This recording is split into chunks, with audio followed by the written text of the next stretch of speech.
En teoría no. No solamente de la última clase que vieron CUT, sino que tengan hasta ahora. El otro día yo me quedé explicando para algunos de los compañeros el tema cómo juega el nomenclador, qué pasa ahí. Lo vamos a volver a retomar igual cuando hablemos de salud y cuando hablemos de amparo, pero si tienen dudas o algo que haya quedado medio colgado de las clases que venimos viendo, el momento es ahora como para que aprovechen.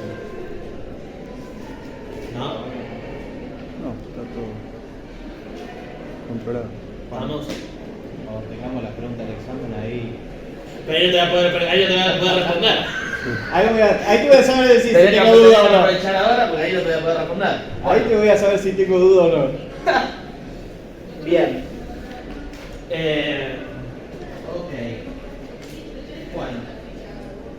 Por las dudas, ya les voy avisando, tengan a mano la convención de los derechos de las personas con discapacidad en el celular, en la compu, y la ley 24.314. Y ahora después van a ver por qué. Hoy en la clase vamos a hablar un rato de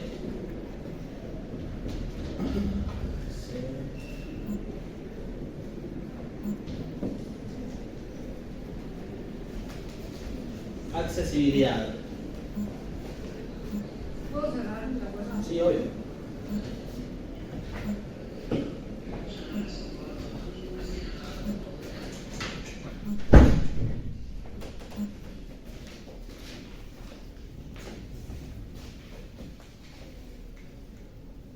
Bien. ¿Qué se les ocurre? ¿De qué hablamos cuando hablamos de accesibilidad? Calculo yo que justamente, valga la redundancia, la accesibilidad que tiene toda discapacidad a la hora de adquirir un servicio o lo que fuere. Creo que de barreras. ¿Cómo? De barreras. Eliminar o tratar de sortear las barreras o las dificultades ante una persona con discapacidad.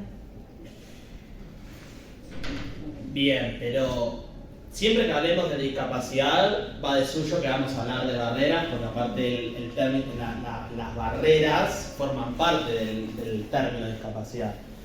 Es decir, en la primera clase cuando yo hablé de discapacidad, que dije que la discapacidad indica los aspectos negativos de la interacción entre una persona con su entorno y las barreras que le impiden acceder en pos de igualdad que el resto de las personas. Entonces, cuando hablemos de discapacidad, siempre vamos a hablar de una manera ya viene de la mano en términos barreras. Entonces, eso está en principio bien. Ahora, cuando se habla de accesibilidad, no necesariamente hablamos de acceso de derechos o de vulneración. Siempre vamos a hablar de que si no hay accesibilidad va a haber vulneración de derechos. Ahora, no necesariamente viene en torno a lo que vos respondiste, pero más está por ahí. Vuelvo a preguntar, ¿qué es lo que se le viene a la mente cuando hablo de accesibilidad? Diseño universal, ¿no? Sí, lo veo así como. Bueno, es un concepto que lo vamos a ver también en la clase, lo voy a anotar acá para no olvidarme. Diseño. Bien. ¿Qué más?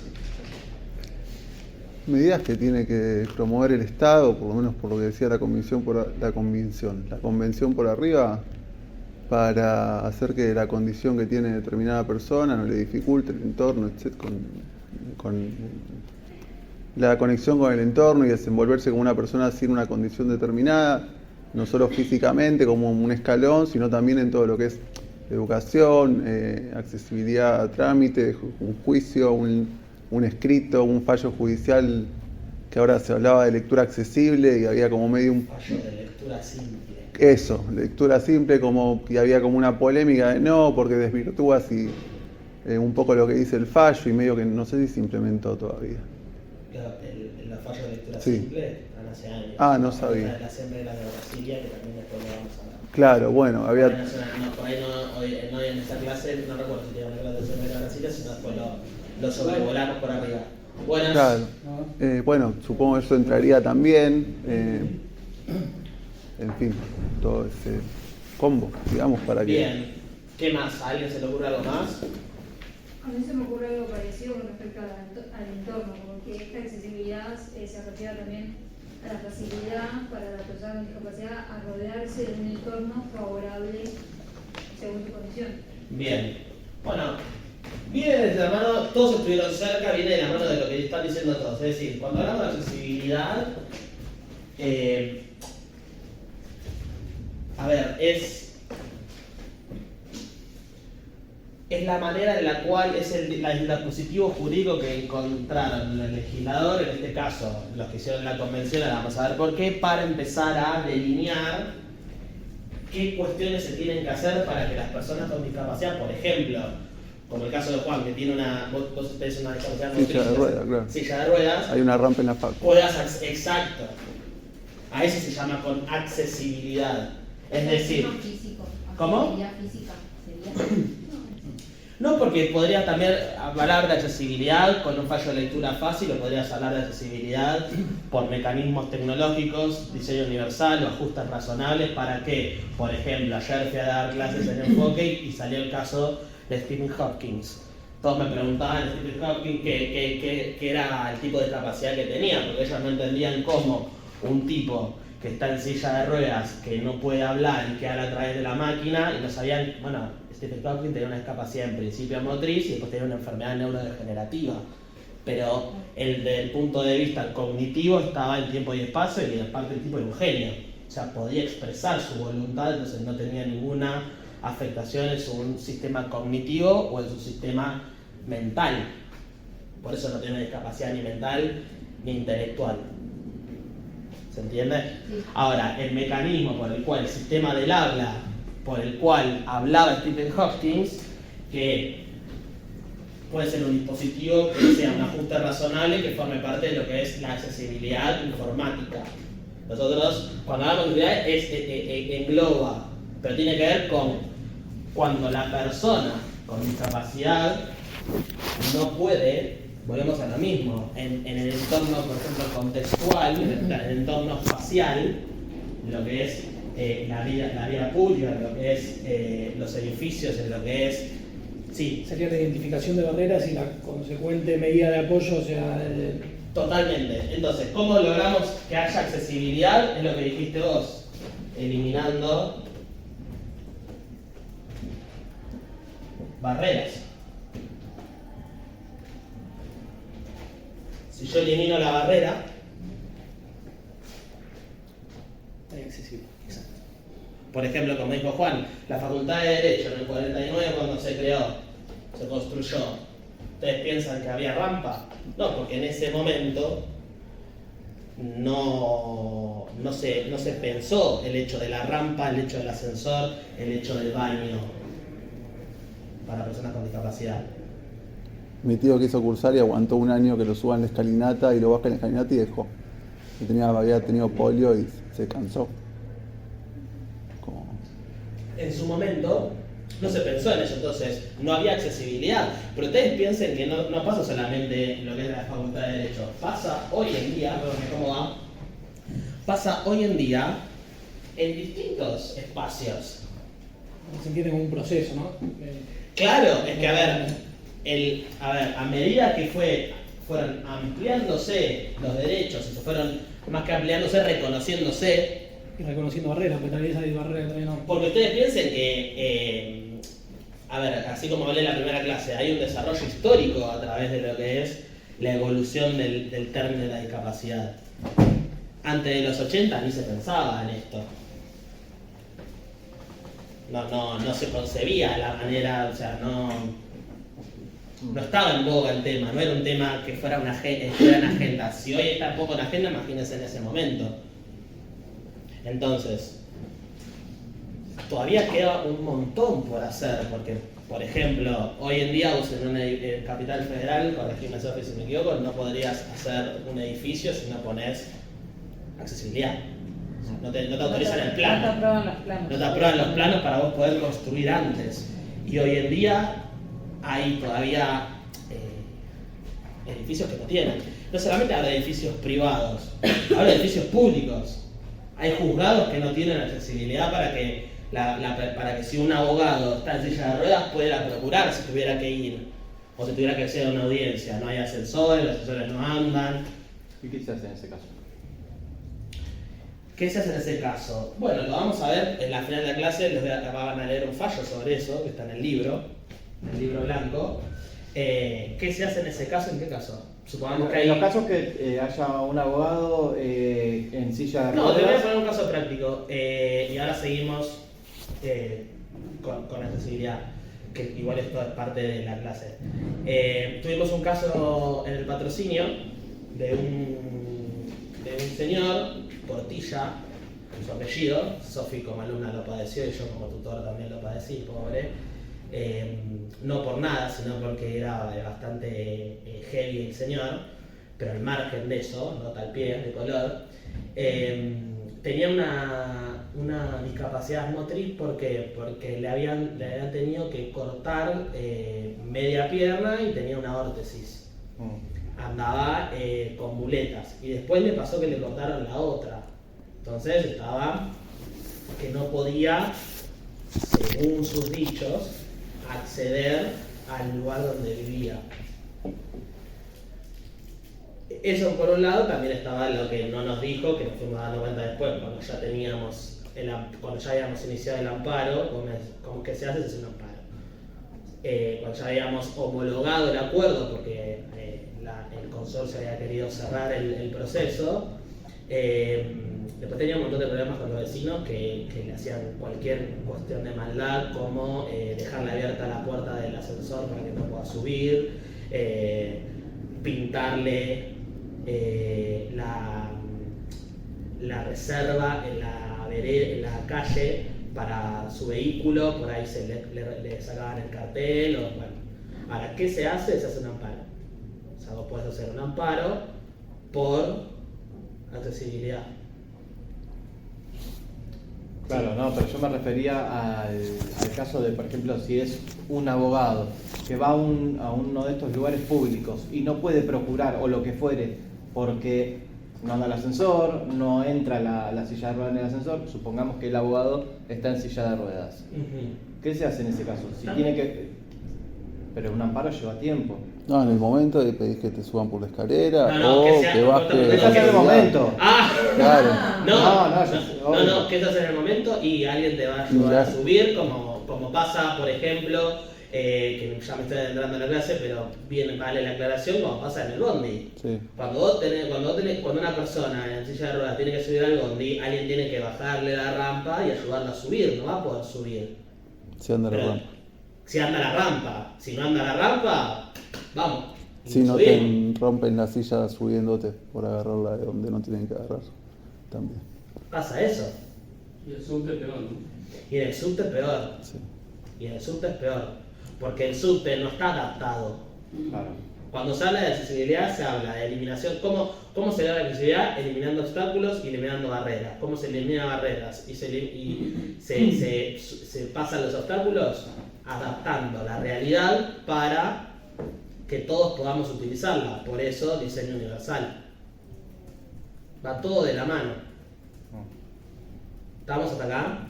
Bien. ¿Quién lee el artículo 9 de la Convención?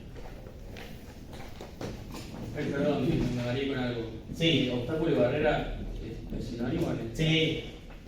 A ver, se usa el término barreras, pero bueno, son obstáculos. ¿Lo leo? Sí, por favor. A fin de que las personas con discapacidad puedan vivir en forma independiente y participar plenamente en todos los aspectos de la vida, los Estados partes adoptarán medidas pertinentes para asegurar el acceso de las personas con discapacidad en igualdad de condiciones con las demás al entorno físico, el transporte, la información y las comunicaciones, incluidos los sistemas y las tecnologías de la información y las comunicaciones, y a otros servicios e instalaciones abiertas al público o de uso público, tanto en zonas urbanas como rurales. Estas medidas, que incluirán la identificación y eliminación de obstáculos y barreras de acceso, se aplicarán, entre otras cosas, a los edificios, las vías públicas, el transporte y otras instalaciones exteriores e interiores como escuelas, viviendas, instalaciones médicas y lugares de trabajo. Los servicios de información, comunicaciones y de otro tipo, incluidos los servicios electrónicos y de emergencia.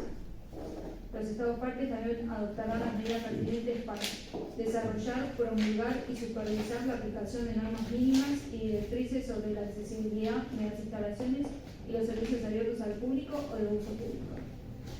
Asegurar que las entidades privadas que proporcionan instalaciones y servicios abiertos al público o de uso público tengan en cuenta todos los aspectos de su accesibilidad para las personas con discapacidad. Ofrecer formación a todas las personas involucradas en los problemas de accesibilidad a que se enfrentan las personas con discapacidad. Hay un montón de eso. Dotar a los edificios y otras instalaciones abiertas al público de señalización en braille y formatos de fácil lectura y comprensión. Ofrecer formas de asistencia humana o animal e intermediarios, incluidos guías, lectores e intérpretes profesionales de la lengua de señas, para facilitar el acceso a edificios y otras instalaciones abiertas al público. Promover otras formas adecuadas de asistencia y apoyo a las personas con discapacidad para asegurar su acceso a la información. Promover el acceso de las personas con discapacidad a los nuevos sistemas y tecnologías de la información y las comunicaciones, incluida Internet.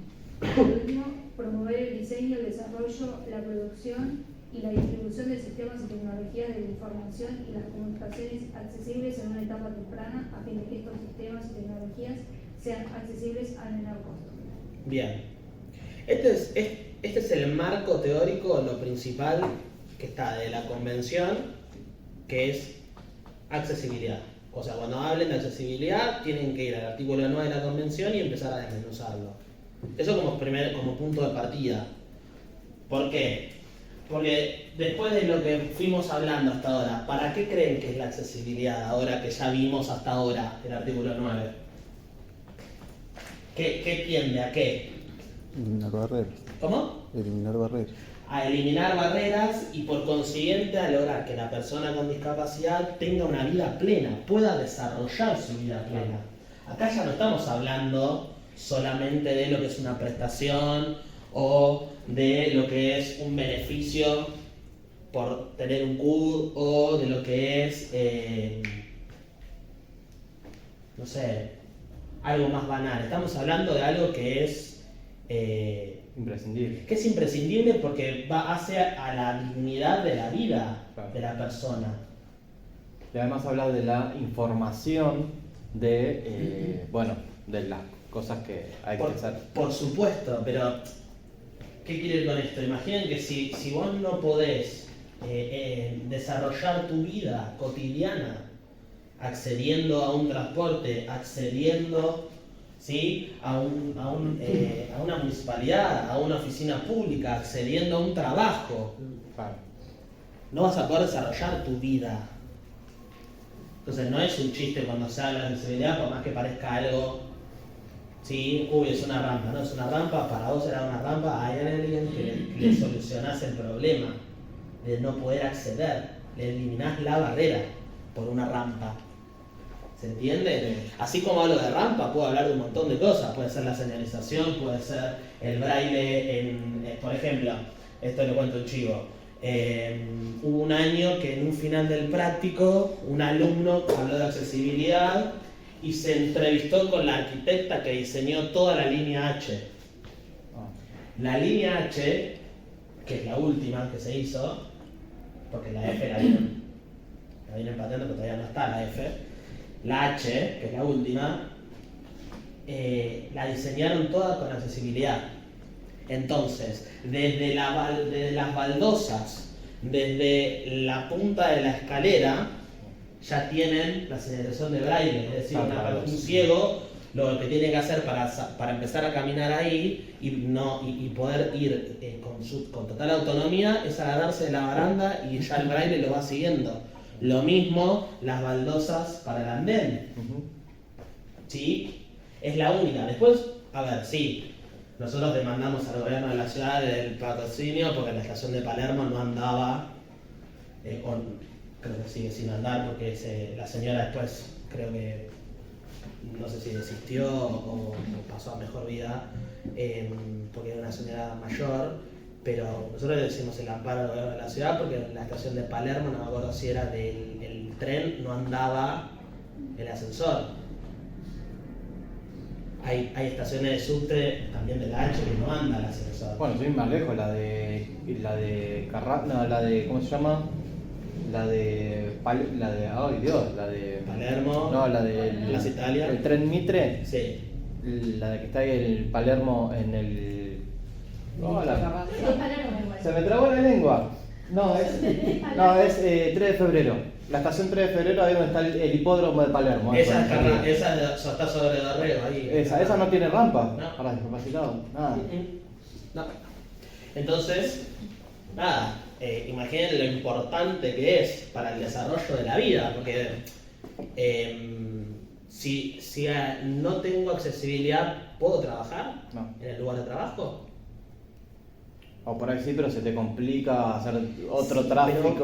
Pero volvemos a lo mismo, o sea, vos podés vivir en plenitud si lo que no podés hacer, por ejemplo, que esto lo vamos a agregar con los tipos de barreras o los tipos de impedimentos. Si yo vivo en una cuadra donde la calle es angosta y no hay espacio en la vereda, O no hay bajadas. o no hay bajadas, ¿puedo salir con total autonomía? Está limitado. Por el espacio, por la barrera arquitectónica, por la barrera en la ciudad. Entonces, no es algo que haya que mirar para otro lado. Por eso, en uno de los incisos, habla de la información, que eso no se cumple después en la realidad. No es que haya programas de capacitación dentro y fuera de los estamentos estatales para promover este tipo de medidas de acción positiva, por ejemplo. Y una pregunta, Sí. en los casos estos que se presentan amparos y todo eso, ¿hacen lugar, dan, hablando mal y pronto, bola? Porque la verdad que no veo mucha colaboración del Estado en relación a eso. Mira, por eso te digo, ahora cuando veamos los fallos te vas a dar cuenta que en algunos sí dan lugar. El problema está dependiendo a quién vos demandes y dependiendo de las circunstancias propias de cada caso en concreto.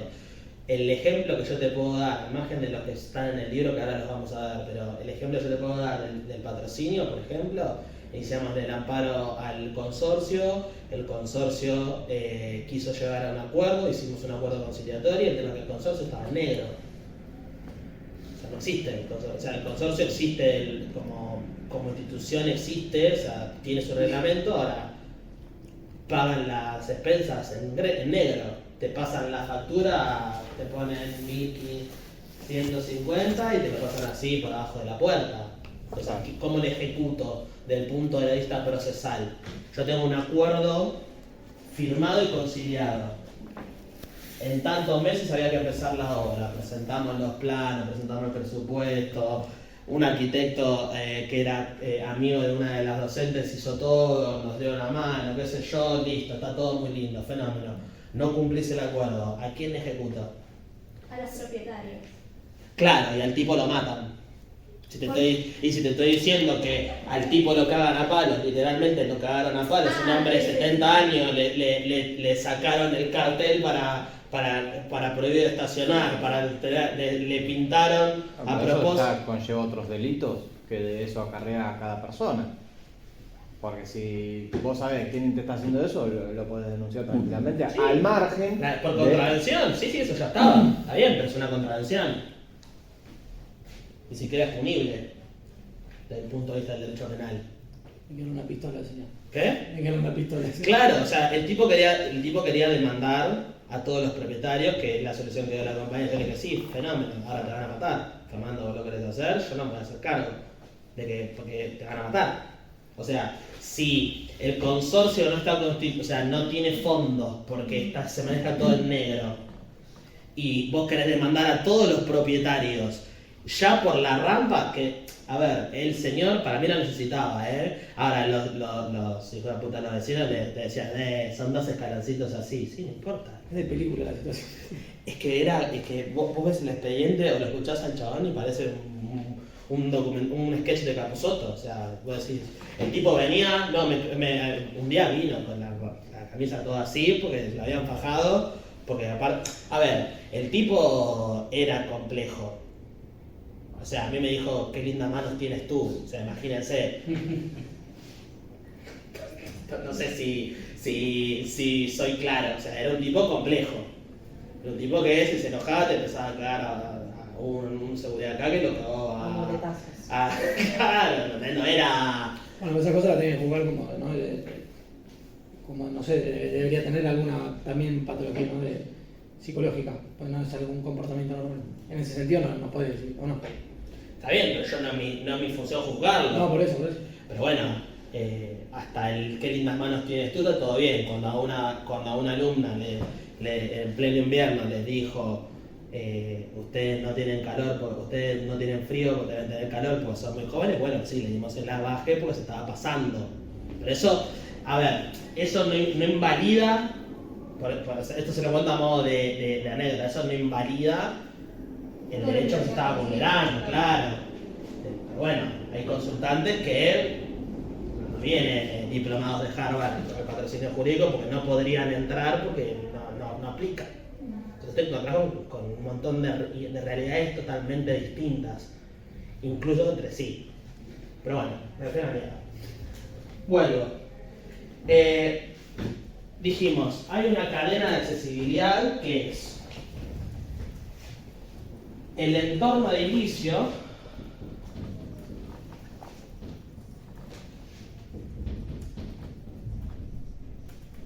el espacio urbano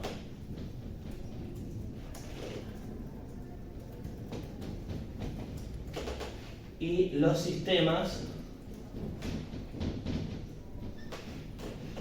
de transporte. ¿Sí? Entorno de edilicio. Entorno de edilicio, ahí lo escribí.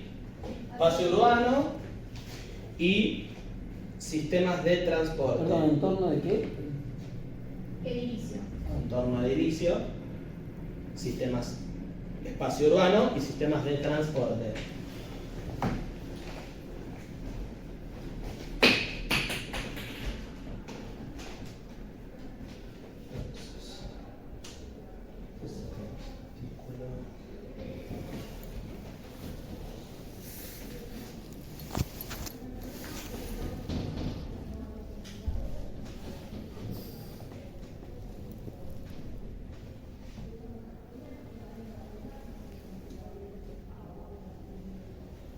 Acá les voy a dejar, vayan abriendo la ley 24.314.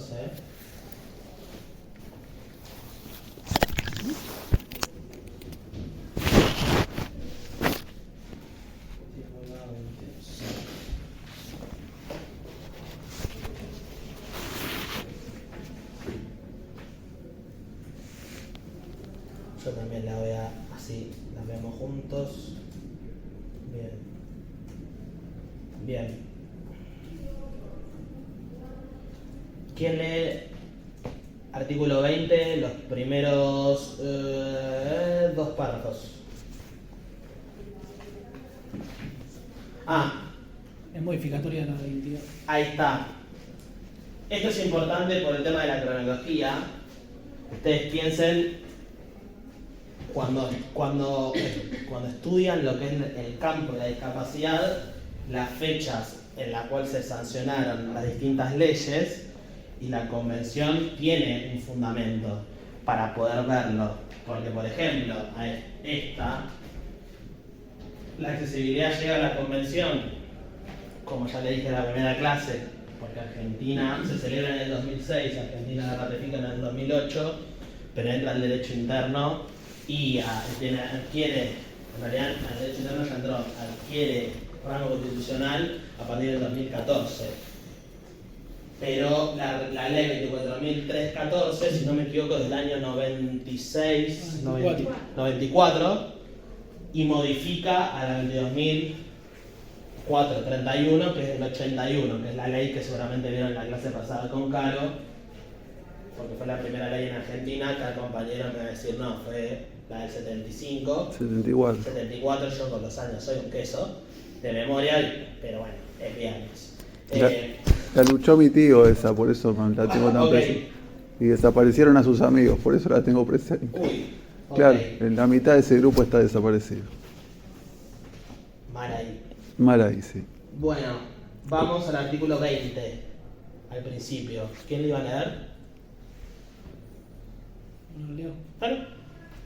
Se refiere a la accesibilidad del medio físico y dice: establécese la prioridad de la supresión de barreras físicas en los ámbitos urbanos arquitectónicos y del transporte que se realicen o en los existentes que remodelen o sustituyan en forma total o parcial sus elementos constitutivos con el fin de lograr la accesibilidad para las personas con movilidad reducida y mediante la aplicación de las normas contenidas en el presente capítulo.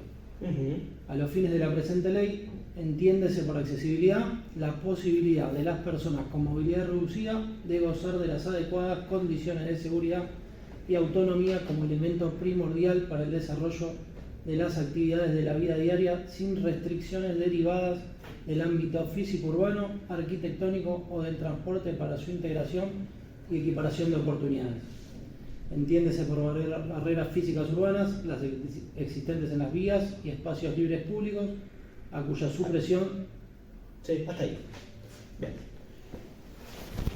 Nota de color, fíjense la redacción de esta norma, que es del 94, y habla de la accesibilidad para personas con movilidad reducida, con la redacción de la convención, que no lo limita solamente a personas con discapacidad motriz, sin perjuicio de que es lo esencial, pero no es lo único, que habla de personas con movilidad reducida.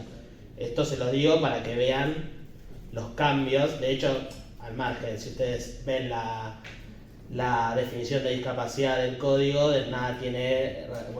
ninguna relación guarda con la de la convención. Estos son datos. O sea, cuando estudien el término de discapacidad, primero fíjense que dice la convención que define a persona con discapacidad, y no se queden con lo que dice el código, porque si bien el código entró en vigencia en el 2015, no leyeron la definición de la convención porque es totalmente distinta, ¿sí? Bien, entonces tenemos el entorno edilicio, el espacio urbano, el artículo 20, ¿sí? En el artículo 21 de la ley van a tener el entorno edilicio. ¿Lo querés leer? ¿Un toquecito? ¿Artículo 21? Sí. ¿Entiéndese por barreras arquitectónicas de ese? Sí. Entiéndase por barreras arquitectónicas las existentes en los edificios de uso público, Sí.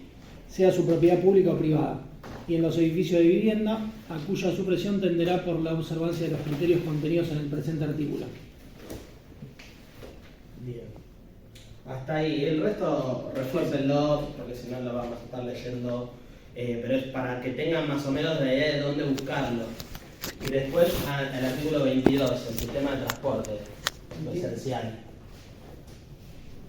Entiéndese por Sí. barreras en los transportes aquellas existentes en el acceso y utilización de los medios de transporte público terrestres, aéreos y acuáticos de corta, media y larga distancia, y aquellas que dificulten el uso de medios propios de transporte por las personas con movilidad reducida, a cuya supresión se tenderá por la observancia de los siguientes criterios. Y bueno, empiezan a salir. Bien, perfecto. Bueno, después les digo los tipos de barreras, si se los anotan. Tenemos las barreras arquitectónicas y edilicias, que son las del artículo 21, por eso se las anoté ahí. Después las barreras físicas o urbanísticas, que son las del artículo 20. Y después hay dos tipos de barreras más, que son las altitudinales y las comunicativas, que esos van a otro, no solamente a una discapacidad motriz, ¿sí? Comunicativas, ¿qué? Comunicativas y altitudinales, que eso tiene que ver con, cuando hablamos de la definición de discapacidad, con el contexto externo, pero también de cómo es la sociedad o la falta de información que hay sobre estos temas. Porque si hubiera mucha más información sobre estos temas, seguramente las barreras comunicacionales o actitudinales serían otras. Serían menores. Ahora,